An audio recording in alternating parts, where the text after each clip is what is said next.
As you know, we use this platform to share stories of resilience. And today I have a very special guest.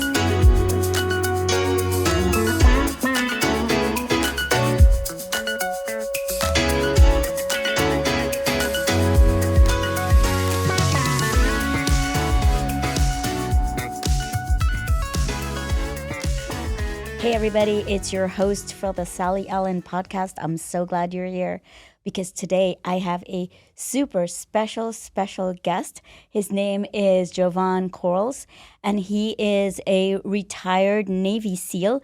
Really special. We haven't had a Navy SEAL yet on the show. He is also co-host for the show Special Forces World Toughest Test that can be found on Fox and Hulu. I will turn it over to him so he can give you the times. I was trying to remember the times and I can't. So Jovon, before we jump into everything, tell us the times and how people can find this show. Awesome. Well, they can first I want to say just thanks for having me on the show. I appreciate being on this podcast. It's awesome to be out here hanging out with you. I'm excited. I'm all smiles. But the show is great. It comes out on Monday night on Fox Live. And on Hulu Live, if you have Hulu Live, it's a separate thing from regular Hulu. But if you don't, then you can check it out on Hulu, regular Hulu, Tuesday afternoon as well. So it's all set up for you. Mm-hmm. Awesome. And I'm thinking what you decided to do so many years ago to become a Navy SEAL, that actually paved the road for you to be a co-host today on that show. Yes, it honestly did. The stuff that I had to go through from where I come from to graduate that program, to become a Navy SEAL, that allowed me to be in a position of this type of opportunity. So when it came around, I was able to jump on that and really make something of it. So it's been really, really good for me. So I'm pretty excited about it. Yeah. Well, let's start from the beginning. Why the Navy SEAL? It's so tough. Mental and physical toughness, but why Navy SEAL? Well, honestly, when I first joined the military, I came in as a aircrew sergeant. That was like my designation job. I got kicked out of the program because I was just being a butthole. I was young and got kicked out of the program, and I got forced to do something different that I really didn't want to do, which is okay still, right? It was in the engineering side of the Navy, which was good. You learn a trade, something you could take on when you get out the military and do those kind of things. So I was okay with it, but I wasn't satisfied as far as personal side of me, right? I really wanted to find a way to directly affect what was going on in the world. 9/11, the war, everything that was going on. So I wanted to be more impactful, if that makes sense. Mm-hmm. And that was really something in my mind. What could I do to really create something that I can be and create a legacy as well, right? I wanted to create that. And I've always wanted to be a big thing, something big in my life growing up as a kid. So when I joined the military and I just didn't have the ability to go to the NFL like I always had the dreams and all that stuff, and I ran into the SEALs, and it was like, that's what I wanted to do. I really wanted to have that type of impact on life, and I wanted to be a part of that. And knowing how hard it was going to be, it was just one of those things where I was like, well, I'm going to have to deal with it. I'm going to have to just go through it, suffer through it. And because I looked at it, if these guys can do it, some of the people I got to work with who were already SEALs at the time, I wanted that, and I felt I can do that as well, to be honest with you. Yeah. Can we go a couple of years, like years back, when you were growing up? I know you said you wanted to be in the NFL, but did you ever thought that you would be in the military and or in the, Navy SEAL? Like, did you ever thought that would be a path you would go? No. I grew up in Washington, D.C., just to kind of go back, I guess, to kind of see where we started from this whole path. Yeah.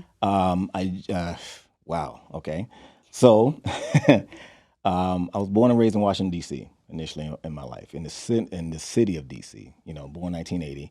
So during that time frame, especially in America was very, combative, and, we had a lot of discrimination during that time. So coming up in that side of the world, of America anyway, there's a lot of drugs in my family. So my mom was a drug addict, and I never knew who my dad was. I never met him before, and it was something that she didn't even know who he really was. Because as I grew up, I do remember asking her questions, who my dad is. Because you always want to have these ideas. I'm curious where I came from, part of me anyway.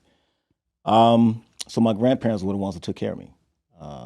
And as the drugs went rampant throughout the 90s as well, My mom was the one, because all my other aunts and uncles, they did great. They turned out to be amazing people in their lives. But my mom was still that one heavily on the drugs at that time.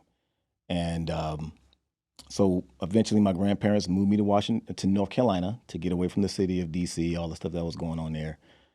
Because, I think most people probably can remember back then in the 90s, DC was one of the murder capitals of America at the time. So we go to North Carolina.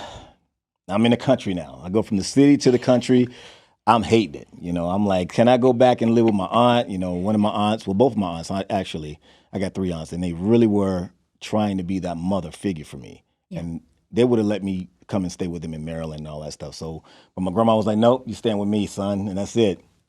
So I stayed down there, went through that process, new kid. The school system was different. The school I went to in DC was primarily black. The school I went to in North Carolina was primarily white. So it was definitely a cultural thing that I had to get through and understand. And I wasn't the most fondest kid there. I was very poor. I got teased a lot coming up in that school because I wore some of the same clothes on Monday. I'm wearing it again Thursday or Friday, So then I found sports, played football. Long story short, was really good at it. Finally found something I'm good at. Started to create friends and all that stuff. But then I was still having some issues. My mom was coming in and out of prison. She would come from D.C. to North Carolina to try to stay with me and my grandmother. We had so much battles and arguments and fights, and it's one of those things where I even feel bad to even say and admit, but out loud, and I've never admitted this out loud. But me and my mom, as she was heavily into drugs, we even got into a physical altercation. My friends at school knew about what my mom was into. It was just one of those things where it was very sad, you know what I mean? And I was very desensitized over time because of what was going on, the drugs and all that stuff. Then she had my sister, my brother. The social services came. No, not social services. My brother's dad got custody of him right away. My sister was eventually taken into the system, foster kid. And so I was by myself again and went through school. And then I had 2 kids while I was in high school. So I was a teenage dad at the time. So grandma was like, as her health deteriorated, she was diabetic, heart issues and all that stuff, and she was an amputee, left leg down. She was like, I want you to go into the military, because she realized she wasn't going to be here for very long. And she wanted to make sure I was somewhat taken care of, which she tried to get this recruiter to talk to me. I kept dodging him, like, no, I ain't doing it and all that stuff. But he convinced me because he said I could play football, because he knew that's something I was excited about. And then he told me I could play football, I can get paid from the military. He just basically broke all these things down, and it made me understand, okay, that at least I can still afford to help my kids, take care of my kids.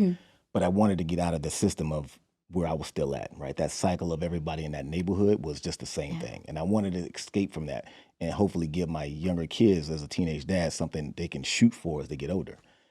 So I finally agreed. Joined the military. Everybody in my family was not happy about it. 1999, again, the way America was, it was just like, we don't go into the military from where I'm from, on that east side part of DC. You don't go into the Navy and all that stuff.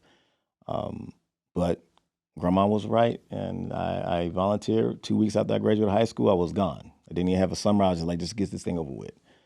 And, she saw me go through a lot of the stuff, the struggles of going through the Navy initially.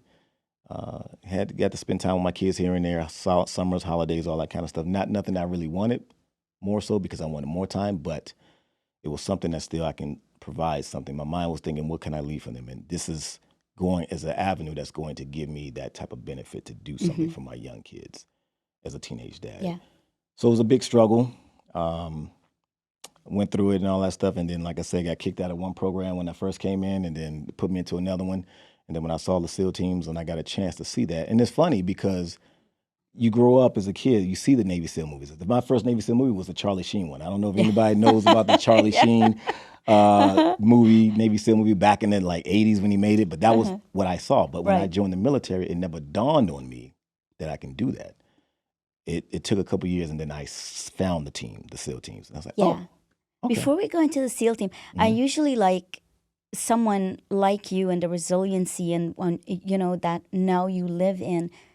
I asked to go back to the past because I usually want to know, how how did your past shape you mentally for going into the Navy SEAL? Because there is so much mental toughness, and being in the Navy SEAL, right? I watched that show and that woman was crying so badly that when I watched, I was like, oh my god. Yeah. Was apparently she wasn't prepared, but for you, your past and everything you've been through, did any of that prepare you for when you got into the SEAL? I will honestly say yes. And I don't say that as a cliche type of thing. People throw cliches out there just to kind of make it sound smooth or whatever or something nice. But I want to say it really did for me because it was a pinnacle of something, right? And I always wanted to be more than my surrounding or my environment or my circumstance, right? Because generally you see a kid was born with drug addict mom back in the 80s and 90s, no dad. The cycle of that child would be the same exact thing, creating the same. And then I almost started that same path because then I became a teenage dad. So I always wanted to break this mold of this cycle of that. And whatever I needed to do to achieve that and accomplish that, it was one of those things where I had to do this. I had to try something, right? The goal of being a, NFL star athlete and all that stuff that we all have as kids was gone because now I'm a teenage dad and it just didn't seem like it would be realistic anymore to try to grab that. But seeing what I saw growing up allowed me to understand that there's struggle that everyone has to go through. And anything that you want to be that's successful in life, you have to work hard for it. It can't come easy to you because anybody can do it. Anybody would be doing it. If you was a millionaire, if it was easy to become, everybody would be that. So seeing the drugs, seeing the fist fighting, the domestic violence I grew up in, seeing my mom being pulled out of my house, my grandmother's house, by the police officers, right? Seeing the raids at the drug house across the street from where I lived, seeing all these things and just having that mental set of, I don't want that no more, right? Yeah. I don't want that. I don't want to be in that position. And then when you have a kid, you're like, man, you really think about, okay, and as a teenager still, I'm like, man, I don't want this. I don't want to grow up poor like I grew up poor in D.C. And now I'm in the country of North Carolina, and it's almost still the same thing, but just a different type of poor, right? It's not no longer in the city, you're more in the country, and it's different. So, I just wanted to be a lot different than the environment. And So that was your motivation. right. That was your motivation. So what was so you saw what the SEAL was about and you're like, I want to be in the Navy SEAL, right? What was your experience when you got in there and you had to do all those, like, I don't know, I don't even know what's it called. What's it called? Oh, buds. Buds. Yeah, Brandon always say buds. Buds. What was your initial thought process? Like, how am I going to get through this? What was your initial thought process? BUDS stands for Basic Underwater Demolition SEAL Training, right? Okay. It's completely different than anything that somebody like me who grew up in the city, didn't go to the country, had ever like experienced, right? You're gonna be dirty, you're gonna be at the beach, you're gonna have sand in your hair, you're gonna be in the salt water in your mouth, you're gonna be bleeding, and it's not like a sport practice. It's nothing like that, right? And you were in practice with your sports team growing up as a kid or whatever you did, you always get some type of encouragement by somebody. Coaches, your family, somebody's always rooting for you. There's nobody rooting for you. They're always in your face. Even if you think you had a good moment or a good day or you did something good, they're going to make sure you know that sucked. You still sucked. You ain't nothing, right? And it's all because they're trying to break you down mentally just to see what you're going to do. Because that's the test. That's the true test of mental toughness. Try to test your mindset to make you feel like you're not good enough and to see what you're going to do with that ideal.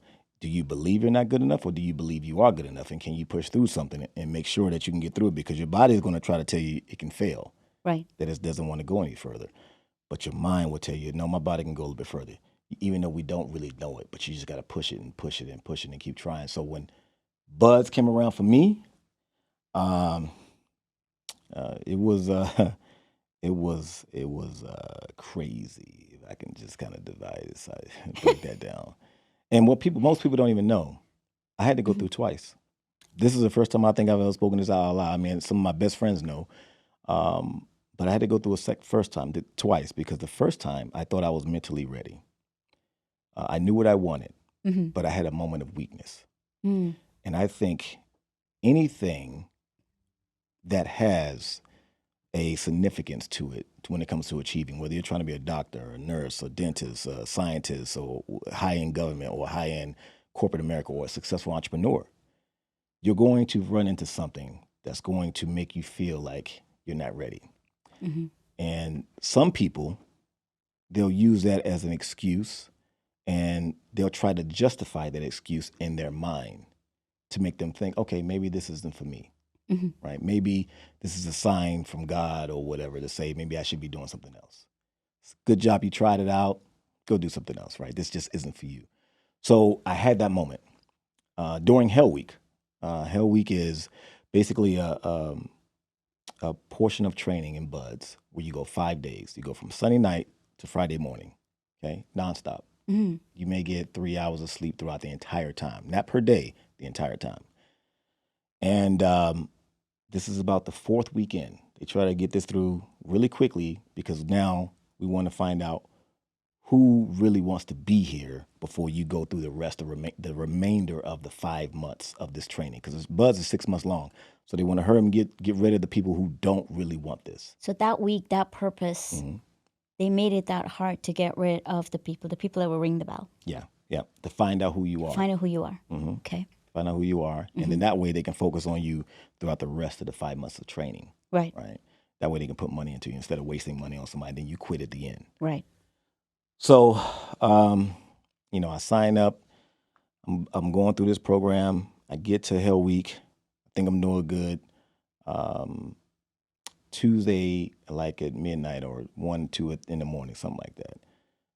I am drained. I'm drained mentally, and I have that weakness. I start doubting myself, and I even take that moment and I go and quit. I go to that bell and ring it. And the moment that I did that, the moment that I rung that bell, I knew I made a mistake. Oh. And that's what people deal with today. Oh. I knew I made a mistake. And I saw my class starting to run away with the boats on their heads, all this stuff, wet, cold. And my mind was like, no, I'm going back. I'm coming back. I messed up. I let that moment of weakness break me, and I lost it. And then I was so determined to get back in it. I did everything I could to get back as soon as possible, right? And generally, they don't allow that to go happen pretty fast. You got to take some years before you can. But I was so upset at myself because I know what I wanted, and I knew that would be the pinnacle of something. Being a Navy SEAL is the pinnacle of an industry, right? Whether you're the pinnacle of an entrepreneur, public speaking, doctor, you're the top of that level. And I knew to break the cycle of what I wanted to become for my kids, right? To break that cycle of what I grew up in, the domestic violence, the drugs, the addiction, losing my sister to the foster system, all those things. And I forgot to even say that I got custody of her when I turned 21 because I had to go back and get her, but I was determined to get her out of that as well. Oh, good. But so I fought through all of that stuff. And how long after did you get back in? I want to say like a year and a half. And what was your mindset as you were waiting? Like, what were you doing to prepare to get back in? Honestly, I was just working out like crazy. My workouts were just general. I didn't do any of the stuff that some people say, go take cold showers and all that stuff, go jump in the ocean. No, I didn't do none of that. I was like, I'm just going to do me. My mind is going to help me get through this, and I know what I need to do mentally. I can do it physically. I already know I'm an athlete. I can make this thing happen, but it's a mental thing. Yeah. Because there's been collegiate star athletes go through Buds who quit. There's been professional athletes go through Buds and quits. And when I came back, I had a member who swam with Michael Phelps. So there's so many different aspects of people that quit. Doesn't matter how physically you are. It really is your mental fortitude, your resourcefulness, and how bad you're hungry for something.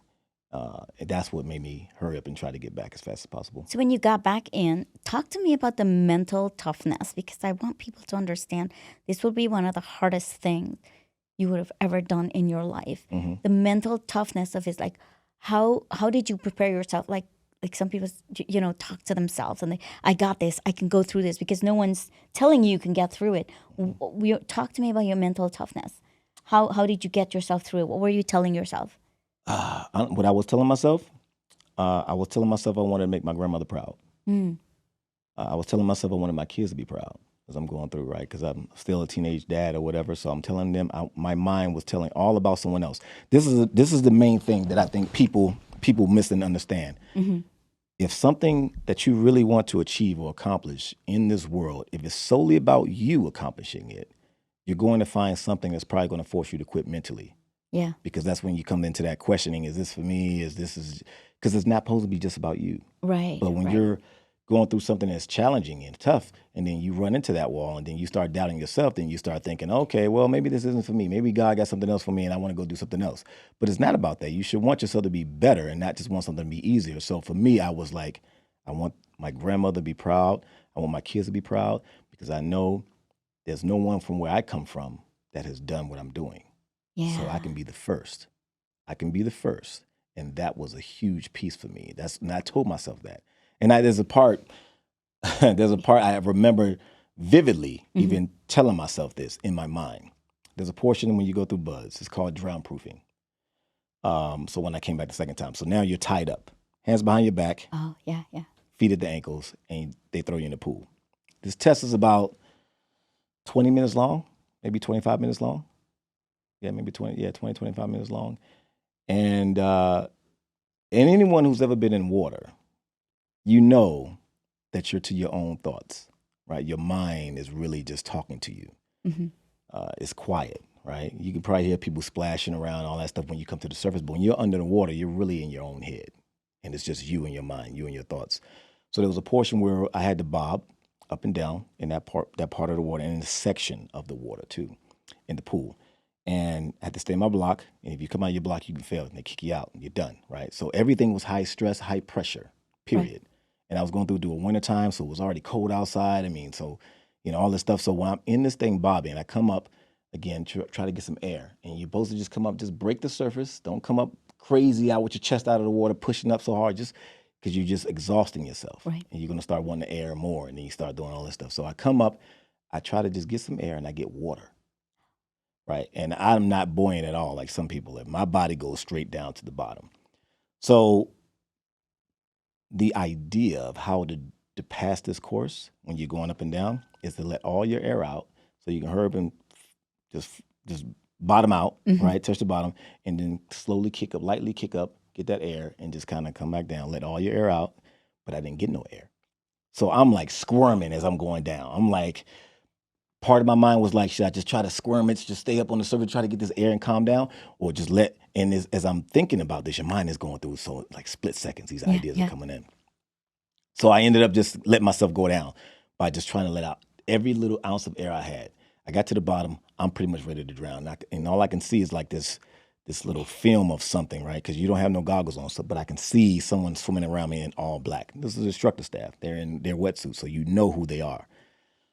So I go try to bob up, get some air. I'm still panicking because now my heart rate is racing, right? I didn't get no air. I didn't get the good air even on the second bob coming up. So I'm like thrashing a little bit. And I can see this instructor getting ready, probably, as he's watching me now, circling me. If he pulls you out, you're done. You're done. You're done. You're okay. done. Okay. So I know the pressure's on, that I need to gather myself, calm down, and realize that, hey, I can do this. Just relax your body. You can get some air. You're going to have to do a couple more bars probably, but it's going to be hard. But think about this. Your grandma's going to be happy for you. Your grandma's going to be like just ecstatic about you. Your kids will be able to say, if you can finish this. That actual thought came through my mind. And I swear it's like a split second, right? Yeah. When your mind just thinks so rapidly about things, when you're under pressure, when you're under stress. And it went back to that happy place for me. Thinking about my grandmother, how proud she would be, thinking about how my kids would be able to speak to their friends in school one day, because they live on the East Coast still. There's nobody in their school who's a Navy SEAL dad at all. Right. So like, if my kids can just go to school and say they'd be proud, they can hold their head up. So those ideas was just like split seconds just coming through. And I was able to gather myself, but I can see this man coming. He was coming, and he was ready to pull me out. And I finally got it under control, and it calmed me down. And then the rest of the test, because you got to swim to the end of the pool, you got to come back. I mean, you're tied up still this entire time. You got to retrieve your mask. Your buddy who's on the surface, he throws your mask in, it goes to the bottom. You got to get it with your teeth, and you got to continue to bob with this thing in your mouth. And the entire time, it was always focused on grandma and my kids, making them proud of me. Man, your why was so big, it makes me want to cry. That's what it's supposed to be. That's what it's supposed to be, your why. And what I hear you say is you just focus on yourself, Yeah. then you will give up. But if your why is much bigger than you, Yes. then you won't give up. Yes. You keep going. Yes. Wow. Yeah. Was that your toughest challenge? I say yes and no. It was both. I had two because I got back to that same portion of Hell Week Mm-hmm. the second time when I went back in, and that same part on Tuesday afternoon. It's like midnight, 1, 2 in the morning or whatever. With drain, everyone's tired, Yeah. and that same idea came back again, crept in. Yeah. Right? This ain't for you. You could do something else. Just go back to do something else in the Navy. You can still serve your country. Your grandmother will still be proud. Your kids will still be proud to say, hey, my dad still served. Right. But they're still missing something on that saying, Mm-hmm. just to say that. Oh, my dad served, but he wasn't a Navy SEAL like he tried out to be. Right. And I Right. couldn't last with that title not being on who I am as a Navy SEAL, which I wanted to be. Mm-hmm. So I got to that portion again, and I pushed through. I pushed through it on Tuesday. Because where you're at on Coronado, you can look across the harbor and you can see the ships, the Navy ships. You can see the lights and everything, especially 3 in the morning. Everything's lit up. You can see it all. Right. So you can look across and just glance and see, there it is, the regular Navy. I can go back and just do the regular Navy, which is nothing wrong with that. Nothing at all. But I wanted more. Mm-hmm. So when I passed that piece on Tuesday, mentally, then the rest was still hard, of course. It was not just a cakewalk because you got Wednesday, you got med checks, and you got Thursday. And then Thursday is when I had to go to the hospital.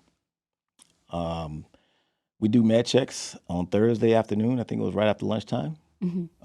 Because you've been running on fumes now. Your body is breaking down. It's cold outside. You're always cold. You're seeing things. We were seeing things. I was seeing all kind of stuff. Just mirages of things, just stuff hanging from the clouds. It was the craziest thing that your mind plays tricks on you when you are that exhausted and your body is that broken down and you're malnourished. They barely feed you and they barely give you water because they want you to be mentally and physically broken down to just see what you're going to do. Mm-hmm. The idea is, how can we put you in a high sense of stress and pressure, simulation of like war, combat, in training, so we can get an idea of what you're going to do and how you're going to respond and react if you're ever in that position. So the idea of Buzz, the idea of Hell Week is to put you in that state of like fear, that state of your body is, leaving you. It's tired. You're weak. You're mentally thinking you're exhausted. You're mentally thinking you're not good enough. You're just struggling and everything, and just see what you're going to do. So that's the only way we can mimic that idea. Right. And then see who really wants it, who's going to push through, who's not going to run away and quit when it's hell. So Thursday comes and we do med checks. We're stripped down, we're in the underwear, and doctor comes over and he says, anything wrong? He's checking on everybody, and we're all lined up shoulder to shoulder. And I just say my stomach hurt a little bit, thinking maybe I need some Pepto-Bismol or something, right? I'm just like, it's something. Just give me something. I know we only got a couple more hours now. It's Thursday afternoon. Everyone knows this thing's going to end sometime Friday morning. Yeah. So all I got to do is just keep going. Right. And he has me lay down on the floor or whatever was on the table, and he presses on my stomach. And it was intense pain. He just pushes on my stomach, intense pain. And the doc knew exactly what it was. He said, you're going to the hospital. So they pulled me out of training that afternoon and put me in the hospital and put me in an ambulance and sent me to the medical center, like 2 bases across the street around off the island. Mm-hmm. So I'm panicking now at this point because I'm at this point where, hey, listen. A few more hours, man. Yeah. No, I'm not leaving. I am against it, right? I am against it. He's trying to get me to leave. I'm like, I'm even breaking down crying in there. I mean, I was that determined to finish this. That's how close I saw my dream. And I didn't want that dream to leave. I was just that tip of it, right? To finish. And finally, they got me in this ambulance. I didn't get to see the instructor staff to let them know what was going on. So now I'm even more fearful because they probably think I probably quit and rang the bell because now everybody else has gotten their uniforms on and they're getting ready to take off and go out, but I'm not with them. They got me in this ambulance. So they send me across and I'm like, I get into the hospital. I'm like sitting down they trying to hook me up and put all this stuff on me. I'm trying to get to the phone so I can call back to the compound and say, hey, I did not quit. I'm here. Yeah. I'm just at the hospital. I'm trying to find somebody. These doctors trying to get me. And I'm like, I ain't trying to get off me. Right. I got to make a call. This is how important my dream was to me. Yeah. To succeed for grandma. Wow. And for my kids. And then finally I let them do all that stuff, put all that stuff on me. My body's starting to swell up. Everything is breaking up. It was insane. Everything, fingers, face, leg, everything was, because when you stop something like that, your body now wants to try to finally heal itself, Yeah. and you start finding everything is wrong with you. Oh, It's intense. wow. So I finally got on the phone, finally got an instructor to answer the phone. And I told him, I said, instructor, I did not quit. They just pulled me in this ambulance and took me here. And then it was like Thursday afternoon now, Thursday evening, I want to say, that I finally got somebody. And he says, is this Quarles? I said, yes. He said, don't worry, we know about you. Get some rest and come back. And when he said that to me, it was a weight lifted off of me, because I thought I was getting dropped in training. Yeah. And when he said that, it weight lifted off of me. And the next thing I know, I just hung up the phone. I don't remember nothing else. I was asleep. I passed out. Straight up passed out with all this stuff on me. And it just felt good to know that at least they know I didn't quit, that no one can say that I did not give my all. They had to pull me out of this training because I was that determined to not give up on this dream, not to keep my kids' legacy alive, not to make my grandmother proud of her grandson, and to keep the family happy and show that I can be different than what I was born into. So Wow. it was a tough thing. Q, I am proud of you. I'm so impressed. I just, this is so incredible, like what you've been through, and to be able to share it like this. I've never ever sat down with a Navy SEAL and heard the story like this. I got sucked into. I pictured myself there with you. I'm just like, it's right, Lana. Yeah. It was so good. But so as you're talking, also, I'm picturing you jumping out of a plane, darkness, parachute.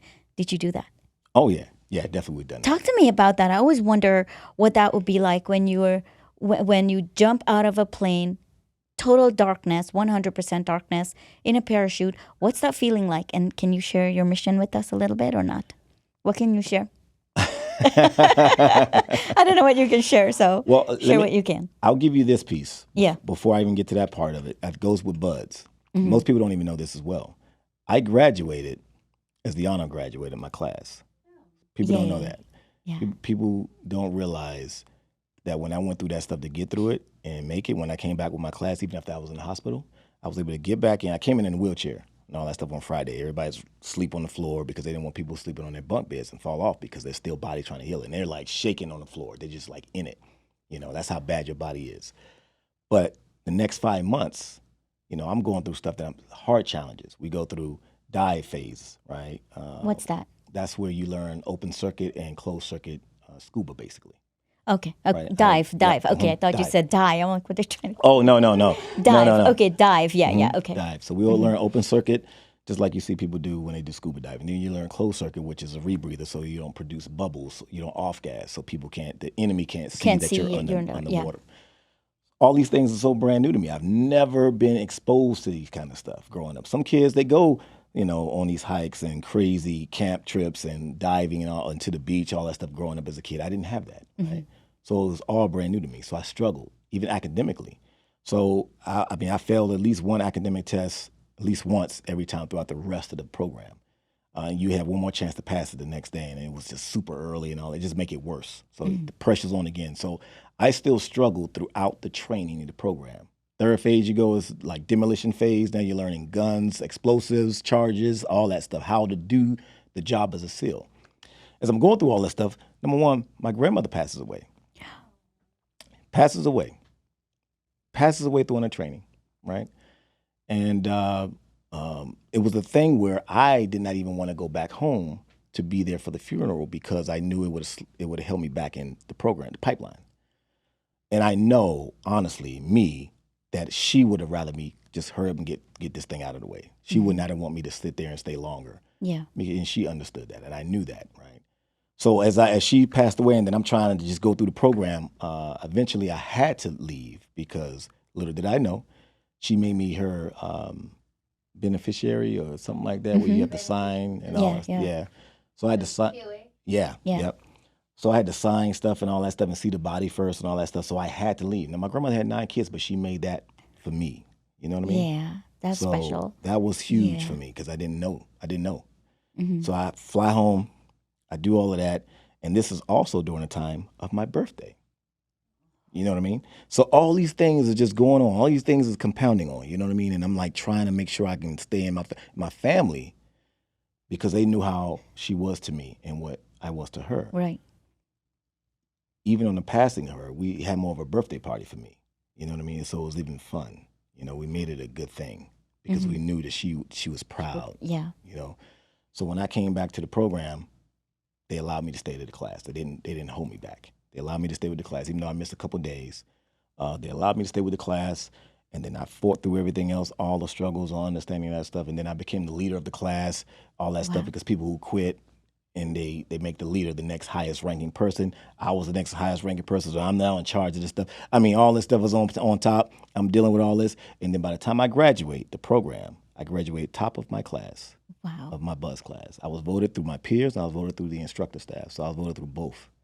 And people don't realize that I was the first black man to graduate Navy SEAL buzz, first top graduate. Wow, cute. Ever. Congratulations. It was a big accomplishment. It was. Sure your grandma was smiling down at Oh you. yeah. Oh yeah. Yeah. You know, and that was huge for me. So my name now is forever in the Navy SEAL or BUDS school program as an honor graduate, you know, and I'm the first black guy to ever do that. And that was awesome to find out at that time. And that was a huge accomplishment for me. And it just kind of goes to show that people don't realize what they're missing if they start to give themselves excuses, if their why isn't big enough, why they're not going there, and go through those challenges, those brick walls, those hurdles, those struggles, right? Right. Those long hours and all those things. You don't know what is going to be there for you in the end when you finish it all. Right. But if you stick it out, you will find out what it is, and it's just so gratifying, right? Yeah. Significance of it. So that was cool to find out and have, you know. Wow. Wow. That's amazing. Incredible. Your courage. And even when your grandma passed, I gasped because I'm thinking that was your why. Mm-hmm. Part of your why. Your children were your why, but part of it. But that did not impact you. No. No, you just kept going. Yeah. That was the part. That was the piece of it. That was the goal all along. Wow. So going back to what I wanted to talk about. Oh, yeah. Tell us what was that sensation like, jumping out of a plane in total darkness, you know, not knowing where you're going to land. Talk to us about that experience. Oh, I ain't gonna lie to you. It's fun. It's a lot of fun. You know, some of the things I had to do and go through, it was cool on the other side of it, right? Then the first time I had to jump out of a plane, it was not fun. It was scary as hell, right? Especially when you're looking at it, you're in this plane and you're seeing yourself leave the ground and you see the ground get further and further away. You know, the first time when you're going through this training just to learn how to do it, craziest thing ever. I think didn't even sleep the day before. You know what I'm saying? And it was crazy because I heard a statement from Will Smith talk about something like that. He's like, you know, we allow things to bother us all day, and he was so afraid of his first time skydiving. Yeah, I heard that one too. Yep. He was so afraid, and then after he did it, he's like, it's just the anticipation building up to it. Yep. So you didn't sleep that night. I didn't sleep that night. You didn't sleep that night. And I did that before he made that statement, but when he made it, it just resonated with me because I was like, that's exactly what I went through before I went through and did it. Yeah. But when I did it, though, baddest thing in the world. I was like, this is super cool. Sure. Super cool. And then we're doing them at nighttime. And when you do it at nighttime, it's something so different that civilians never will ever be able to experience because they don't do jumps at night. Oh, yeah, but when we get to do that, Special Forces and the SEAL teams, it's a beautiful thing. You know, when you get to see, it's like a different part of the earth. It's quiet. It's peaceful. It's beautiful. All you see is lights. Little lights, right? Little small dots everywhere. Mm-hmm. And some of these dots move. It's just like a smooth, beautiful thing. And it's just so cool to see. And it's like, wow. You almost feel like you can really fly at that moment. Like you're really in an outer body experience. So did you do that on a mission? Or did you go on a mission and you had to jump? Mission, no. Okay. All my missions we were already on the ground. Mm-hmm. You know, jumping in the stuff nowadays, that's a tough one. It's a tough one to do. I would say people who do stuff like that now, those are more into the dev group phase, right? Yeah. You know, because you got all the SEAL teams we have one echelon of a SEAL team that's very high up, and they primarily work for the Washington, D.C. You know, their mission is based off of that. And they may have stuff like that, but for the most part, the normal SEAL teams, we're already on the ground, and we'll make helicopter and fast rope down. Because you were talking about Afghanistan, Iraq, Syria, you know, all these different places, parts of Africa, all these things. But the skydive in, that's more like the Rambo stuff. Yeah. Talk to me about how your training translates. You were in Afghanistan, you were in Iraq. How did your training translate to you being on the ground and taking action there? Like how did some of that help you there? 100%. All my deployments were in Iraq, right? And the way our training is designed is designed to almost make you fail the training. They're going to be epic. They're going to be highly intense, and everything that you think, every avenue that you believe that you can cover and win the fight, and get the enemy, and whether it's a rescue or we're just taking out somebody throughout our training, it's designed for you to fail almost every time because they want to put you in that sense of like, man, it's like, what did I miss? Angles to keep you from getting shot by something. It just kind of helps your training, your tactical premise of idea of how can you get around this or win this or beat that. So, you go through all these things and we have these blanks, so you get actually hit with these little simulated bullets. These things hurt too, know. And that training allows you to see yourself in the worst possible position or situation in a real life situation so you can feel like you can still overcome it. Right? You've seen something similar to this. It was high intense, high stress. It probably seemed like you couldn't win or get out of it, but you can. But we just want you to know that you can, but you just got to keep going, right? And that's what the training is really meant. So once you get to your SEAL team, all these trainings that you're going through is really designed to help you understand that you can think back to the training so you can understand if you ever get into this highly intense battle, you can make it through. Don't quit. You don't stop. You don't give up. You just keep pushing through. You keep making things happen. And that's the idea. And I think that's one reason why the SEAL teams are so good at what we do. And we're so small. We're a small unit, right? Yeah. We really care about each other. You really get close to learning each other's friends, family, their kids, their wives, and all that stuff. Yeah. And you become that one tight-knit group. And it doesn't matter if you're an enlisted person or an officer. In the SEAL teams, we really commingle. So even your boss, you know your boss's wife, you know your boss's kids. They know you as Uncle Q, and whatever it may be. So it's really good, and you have that type of, I want to say, not respect, but family kindredship. Family kindredship, yeah. And you. So what was your toughest, Uncle Q? What was your toughest mission? Probably my last one, honestly. In 2016, we deployed to Iraq. We was in the northern part of Iraq again. And for me, and this may sound weird, like you can get into a gun battle, and it can feel frightening to you, but you can feel like you can deal with it. You can still overcome that. For me, though, what scared me the most was rockets, right? Yeah. Hearing mortars coming in, right? So we're doing some things, I can't really go into detail. We're doing some things northern Iraq. We're the only people unit up there and all that stuff, and we're taking care of business. And the enemy kind of got an idea where we were. So they started launching mortars in at us, right? And we're on a house, rooftop, and all this stuff. It's just wow. And they start walking them in, and you can hear them coming. And the idea of it is, what do you do, right? Do you run for cover? I may run into it. Do you stay where you're at? It may just hit you. It's one of those things. Yeah. Your mind is like, every time I heard it, I swear to you, it was almost like, this is it. It's going to get me. So that I hated more so than bullets, than anything. And that's not saying that I'm some top dog when it comes to that kind of stuff. You're always fearful of that stuff when it comes to bullets or gun battles and all that Chances stuff. are you're going to survive a bullet, that you're not going to survive a rocket coming in. Yeah, you ain't going to survive it. And if I do, I don't want to survive it because, you're probably missing something. You're missing a couple things. A couple of things, yeah. And it can really damage you. And just hearing that thing and just like, you just hearing this thing whistling through the sky and you're just like, oh my God, here it is. Wow. And so that was, to me, was probably some of the most fearful thing for me is being hit outside of, outside of making a mistake and getting someone else hurt. Yeah. That would be the true thing. Outside of making a mistake, not doing my job, what you've been trained to do, and then you do something wrong or you don't cover someone's back and you get somebody else hurt or killed. Yeah. What are some of the misconceptions of the Navy SEAL? Like, tell me one misconception you'd like to remove from the Navy SEAL. There's a lot of myths out there. Like, I always get asked this one particular one all the time. Do they purposely drown you? Oh. Do they purposely drown you? Yeah. to get you to help you hold your breath longer and all that stuff. And I'm like, no, they don't purposely drown you. Okay. They make you feel like it though.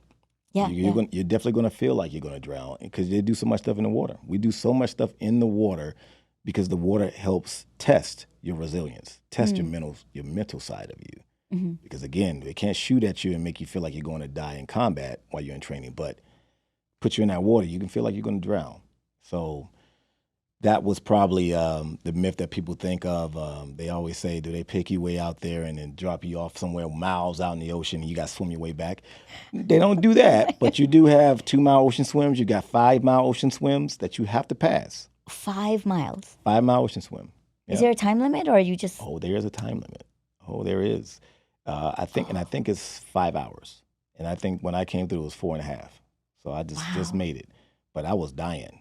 Yeah. It was the Yeah. worst thing. And I'm not that swimmer type of guy, I'm just somebody who I'm not afraid of the water, and I just know how to just push and kick and just figure it out, right? Yeah. So Yeah. that was my idea going through it. So that 5-mile ocean swim, I mean, you people throwing up, you're sick, you are in the ocean. And then for me, I'm thinking about Jaws and everything else, like, all the shark movies I've seen, Deep Blue Sea and all that stuff. I'm like, man, something is trying to get Trying to me. get you. Something is coming. It's dark. Make you swim faster. It does. It does. I'm dolphin kicking through there. I'm trying to because I can dance, so I can whip my hips and just Cute, you're funny. So, what would you say to someone who wants to get into the Navy SEAL? What advice would you give them?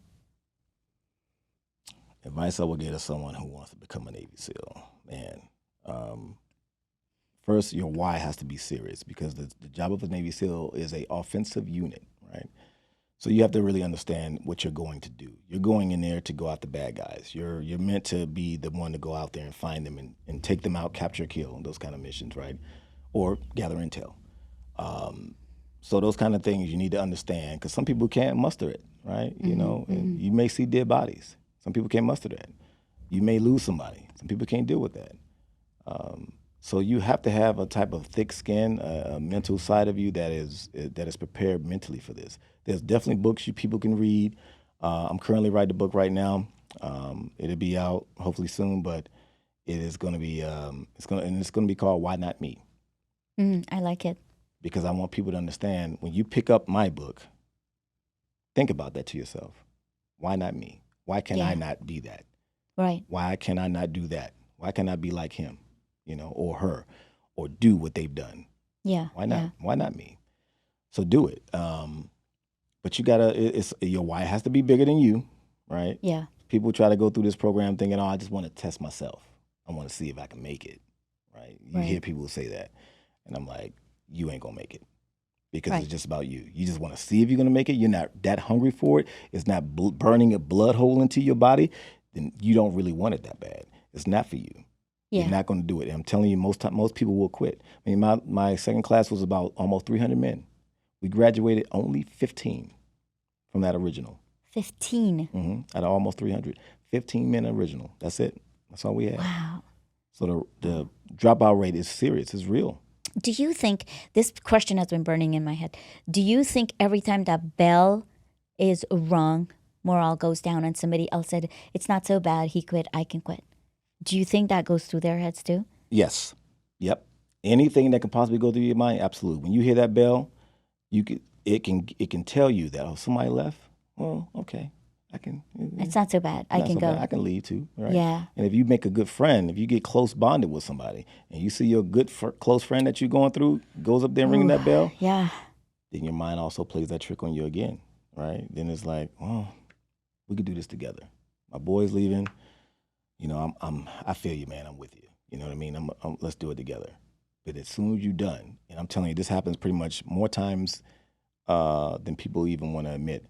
Most of the time when they're done, when people quit, kid you not, right away, they feel bad. They already regret it right away. Yeah.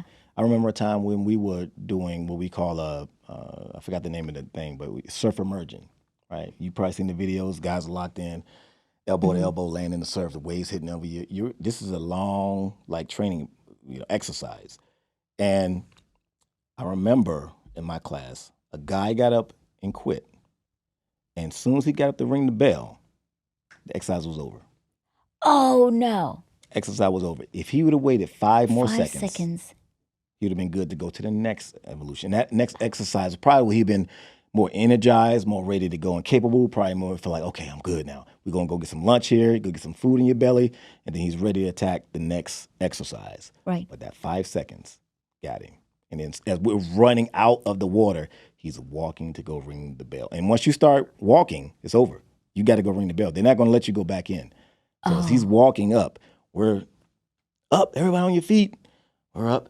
Get off my beach or get out my water or whatever. And then everybody's sprinting and that person is just walking because you know where he's going. He's like, dang, I would have just sat there. Yeah, he gave up. He gave up. Just Yeah. a little bit longer.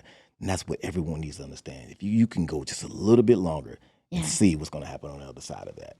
And that's what happens to people. So they regret it. People have really went to a depressive state because when they feel like they've lost their dream, they go. I can't imagine you'll come out of that and go back into life without having some serious mental issues, like with yourself and what you've gone through, of some serious stress and depression. Oh yeah, I mean, there's been people who've committed suicide after. It's that serious. When you think you're losing your dream, it hits hard. Either you're gonna accept the fact that you had a moment of weakness mentally, and you release that, and then you quit, and then you go figure out another way to either get back and do it again and finish what you started, or you're gonna accept it and be like, okay, I'm gonna go and do something different. Mm-hmm. And that's what you'll see most people. They just go and do something different. But then you'll have a small amount who they just can't break it mentally. Yeah. They feel like they really let their dream go. Imagine, for you doing what you do, if you got to a point and you just wasn't doing this anymore, how would you feel? You know what I mean? If something stopped you because you got to a point where you hit a wall and you felt like, man, I'm not doing this good enough. Right. And then you quit, and then it's like you see somebody else that you could do it just as good as they can, if not better. Yeah. It'll take you down mentally. Yeah. Q, your mental toughness and resilience is totally incredible. Thank you. Yeah. Thank you. I'm so honored that you are so vulnerable and shared today with us. So what's next for you aside from your show and your book? You've got a lot going on. I'm trying to, as consistently, I'm trying to, really get out there. I've been doing a few speaking engagements. My main goal, because I do them for both corporate companies, but my honest main drive and my passion is to talk to more high school and college men and women, right? Yeah. Our youth. Mm-hmm. Because I want them to understand that, hey, you're going to go through a lot of struggle to become something that you believe is successful, right? Yeah. And I hope that they all choose something that's challenging to them and not some easy road that you think is going to give you something. Then you sit back and you think something's going to fall into your lap. Right. I want these young men and women to understand you got to go after that thing. It has to be bigger than you. You have to really want something. You have to be hungry for whatever it is. So the speaking engagements that I'm being able to do for these young college kids and high school kids, I mean, it's the most, I guess, significant thing that I feel and gratification I feel when I look in their eyes when we're done speaking, when I host a physical training to these young men and women, and they come up and talk to me at the end and say, man, I love that. Thank you for pushing me. Or when I had tell them my story of how I grew up, and some of them come at the end, men and women, they can relate, right? Yeah. Some didn't have parents. Some were adopted. Some had one on drugs or whatever. Or some had both their parents in their homes, right? But even those who had both their parents still have struggles, right? Right. It's still a thing. We all have some type of struggle. Doesn't matter who's worse than someone else's. It's a struggle. That's right. Right. So I really want to continue doing that, and I want to make that outside of the book and to be a way that when my time is done here, I can leave some kind of legacy for these kids, Yeah. for everyone to see. I want to be able to affect 1 million people or more. I like it. That's what I want. And to you do. will. Mm-hmm. And hopefully our podcast, this is a good segue to start impacting people as we get it out there. Okay, what's a takeaway for our audience today? There's so many, but this is something I think I truly believe in. And it's not a cliche thing as well, right? People always talk about these things, but it's so real. And I want people to really get that and really take this home and understand that, true growth comes from the destruction of your comfort, right? So you got to get out of that comfort zone, because anything that's worth having in this world, you will have to work for it. You will have to go through a challenge. You will have to go through a wall. You will have to see yourself sometimes fail. But the part of that is seeing what you're going to do when you get out of that comfort zone and see how you're going to kind of come through that on the other side. So growth, true growth, comes from the destruction of your comfort. And that's what I want people to understand. Amen to that. Nothing grows in comfort zone. And if you're going to fail, just fail forward, pick up yourself and go. I like that. Yes, absolutely. Fail forward every time. Every single time.